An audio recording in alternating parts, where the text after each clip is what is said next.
Hey, Jeff Erickson here, one of the founders of Smile Factory Films. Hi, I'm Ricky Ortiz, or Ricardo Ortiz. That's my Spanish name. I'm one of the founders of Smile Factory Films. Hi, my name's David Lampy. I'm one of the co-founders of Smile Factory Films.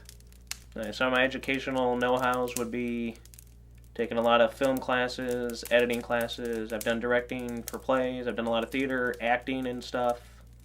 I kind of like to get the feel that as a director you should know what it is to act, so then you can tell people how to act, because if you don't know how to act, then you really can't tell people how to act, I guess. So it's kind of, I think it's smart to kind of know all these things. Are like a little bit of the editing. Like if you just want to do writing and directing, you should know like everything. Like even if it's like lighting, some sound, kind of get your feet wet in like as many places as possible. And I think you'll do a better job if you want to make films that way. Some of my professional background includes acting classes and writing classes that I've taken at St. Louis Community College of Merrimack. Um, some people might look down on a community college, but they have some great people that are willing to help. And I've always felt that it was one-on-one. It wasn't like 300 people in a classroom. And I've done a few theater productions. I've done a few student films with friends of mine or people I know. I believe in the future of St. Louis. This city needs to grow. The film industry is going to grow pretty soon. Hopefully we're one of those factors that help. My professional background is I went to Webster University to get a photography degree, and I minored in video production. There, I found video to be very exciting and fun. When I did stuff with GTV, I found working with a group is a lot better than just shooting pictures by yourself. So I've taken classes in video production, editing, did stuff with photography. Little Susie asks, what inspires you? Well, I'll tell you. Biggest inspiration has to be like Brian Fuller. Even though all his shows are like one-hit wonders, but they're the greatest things you'll ever see. And the guy writes with the motto that everyone should live by. Who's your target audience? Yourself. Write for yourself. Because trust me, there will be someone out there that'll like it. Somebody out there will like something. And Pushing Daisies, biggest thing that ever hit television. And you'll see a lot of like influential stuff because I like the colors, the dialogue, that snappy, witty humor, and just artistically, visually beautiful everything looks. So biggest inspiration. And then I also say like Mel Brooks because he's like really great with humor. I kind of like that like really like smart humor more than like slapstick. So Some of my influences for deciding to get into the business are actors like Michael Caine, who's just a brilliant actor. Like when he talks, it's just like it feels like he's talking to me directly. Other people I like, John Malkovich, is just he can do anything. He's freaking good. I enjoy the work of DiCaprio. That if I could have anyone's career, it would be that guy's career. Just I love almost everything he's done. You know what? Everything. Okay, everything. who are some of my favorite actors? Let's see. I say the best ever, Robert Downey Jr. That guy can do anything. Anything. And he never plays like the same role twice. Same goes for Leonardo DiCaprio. Never seen him do the same thing twice. And Lee Pace. Never does the same thing twice. Pushing Daisies. Best thing ever. I have a few actors I really like Neil Patrick Harris, Nathan Fillion, um, Robert Downey Jr., Lee Pace, because they have really good attitudes. They're really good at what they do. A lot of them have really good singing voices. I also, believe it or not so much of a movie person, but I do enjoy Craig Ferguson. He's a funny guy. He's just I could boldly say that he's my favorite late night person. And even though he's on late at night, I will stay up just to watch him, even though I have homework to do or something. But he's worth watching. Favorite directors? Let me tell you. I like a lot of the ones that are like directors, but they also like write their own stuff and all that. Like Wes Craven. Nightmare on Elm Street, Scream, that guy. Like, some of the best stuff you'll ever see. Another Wes Anderson. It's, Spielberg, like duh. Hitchcock. I mean, like Hitchcock. Who doesn't like Hitchcock? Some of my favorite directors as well. I will have to say that Spielberg, just because, like, I love dinosaurs and Jurassic Park was just freaking awesome. And there's classical movies, of course, like E.T. and all that. But the guy is a genius. Some of my favorite plays are musicals, like Wicked. I did like what they did for Shrek when they made that into a musical. I've heard soundtracks to musicals, like Promises, Promises, I haven't seen yet, but I really like that too. I like regular plays also, like Closet Land, which I saw at Merrimack, which was really good. There's so many amazing things they do on stage in musicals and plays that I just admire a lot. But yes, Closetland. Now that was a play. I mean, I never felt so disturbed.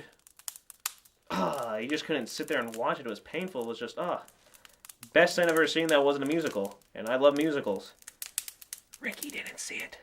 Poor guy. Some other things I'm interested in.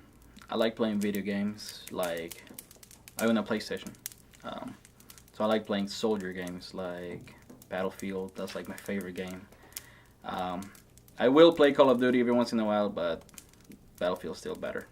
I don't care what you say. I know you're gonna say, oh, Call of Duty is better. Whatever. I also enjoy board games. Like, I'll get together with people and play a board game. Like, my all-time favorite game is Monopoly. I don't care what you say. You can spend 3 hours on that and they just fly by. And it's especially fun when you control like half of the board and everyone would rather be in jail than to play because you're going to take all their money. So that's always fun. So if you ever want to challenge me, let me know. Cartoons, like, don't care how old you get, still gonna love it. I mean, you shouldn't, like, change who you are, what you like, the older you get. I mean, you can be, like, 90 years old and still like your cartoons. Why not? SpongeBob, the good stuff, back in the day, now it's kind of running its course, but everything's running its course. Family Guy. The only thing I don't think is running its course, I mean, they're not as good as they used to be. The Simpsons, better than anything out there. First, like, 10, 15 seasons, spectacular. Even now, they're still good. Going on 25 seasons, come on. The old Nicktoons, especially Doug. That, like, changed my life and, like, just everything. Everyone can relate to it. Some of my favorite cartoons are SpongeBob, but like the first older SpongeBob. Nowadays, SpongeBob's kind of losing the magic. They should let me write it. I got some ideas. I also enjoy Rocko's Modern Life. Like, when I was little, that's all I watched. Like, when I got home, I was just excited to get home to watch it. So, and I watched it in Spanish, but it was good still. Family Guy, their writing is just so freaking smart. Like, even though it's a cartoon show, obviously sometimes they get ridiculous, but they have some smart writers. All right, some of my favorite cartoons are like the ones I grew up with, like Simpsons. They're still really good. Arthur, I really like that. The animation may not be as good as it used to be this season, but it's still a really good show. Anime. I mean, come on, everyone loves anime. Manga. Favorite anime, Rurouni Kenshin. Love the music in that. Great composer. Great story. Like, it influences, like, everyone has, like, such a traumatic, depressing backstory to their characters, and so much emotion and characterization to each thing they do. Yu-Gi-Oh! Pokemon. Who doesn't love Pokemon? And not just the shows, but also the game. And, I mean, Pokemon till you die. That's what I say. You know, old Nicktoons, anything Hanna-Barbera, Rocky and Bullwinkle, you name it. Most of the old stuff. Nowadays, no. And final thoughts on cartoons? Old Disney versus now Disney. Hand-drawn Disney, a million times better than the CGI stuff they're pulling out. I'm sorry. I'm also not sorry. I also like anime, like Rurouni Kenshin. Really, really, really good stuff. I also like Slayers. I like Yu Yu Hakusho. One of my favorite mangas of all time is Dragon Ball. The series is fantastic. It's really, if you've never seen it, I would encourage you. But if you've never seen it, you're probably living under a rock. Even though that's a cliche. and I hate cliches. If you know me, you know I hate cliches. Like somebody running from a killer and they fall, or they're trying to get into their house and, oh, the key, I can't find the key. You know that. I hate that. So yeah, I'm gonna try to avoid it as much as I can. But if I do have a cliche, know that it's there on purpose. Okay. A lot of the stuff nowadays just sucks. I'm not trying to cut anyone down. There's a lot of garbage in there. Check out our motto. Film and television is just like basically in the dark ages. I mean, remake after remake after reboot after, I mean, they're remaking television shows for crying out loud. What the hell is up with that? Have you no originality left at all? Seriously. But all the good old shows, I mean, it's like you look back and you're like, damn, those are some good shows. Some of my plans for the future of Smile Factory Films is to have our movies made like nationally, where you can walk into a movie theater and see one of our full-length movies and you come out saying, wow, how do they get it? How do these guys do it? They're just freaking awesome. I want to be one of your favorite actors one day as well. So keep an eye out for us, because we will be hitting the scene shortly. My plans are make movies, big time ones, lots of plans for them. Possibly a musical on Broadway, who knows? And lots of television shows. Anything that I write, I want made. Some of my plans for the future for Smile Factory Films is that all three of our co-founders make it in the real world. Jeff Erickson, directing, writing. Also Ricky Ortiz with directing and writing. Me with editing and stuff. All three of us make it as a company too. We become well known. We get a lot of followers, devoted fans. Future projects. Let's see. Got a couple of short ones written, working on. Quite a few full length actually, if I can just, get the time to do them. But I don't know, stuff that I would say you've never seen before. Totally original, out there, different, worth seeing instead of the same garbage you see released in theaters nowadays, especially the ones direct to video and stuff like that. Definitely something you want to keep watches for, because we have like totally original, I swear, nothing you've ever seen before for like the majority of the stuff we do. And it's going to be awesome. Just think about summer 2013. He's coming. The future of Smile Factory Films looks very bright. We have many things in the works. Jeff and I are both writing full-length movies and a lot of shorts that we're hoping to enter into contests and have around the world. So you might be seeing us in the movie theater pretty soon. So I'm looking forward to the future of Smile Factory Films, and if you are too, you can follow us up on Twitter, or like us on Facebook. We have stuff posted there. You can watch our videos on YouTube to get you ready for it. We might have some trailers coming up soon. We'll keep you in touch when things are coming out.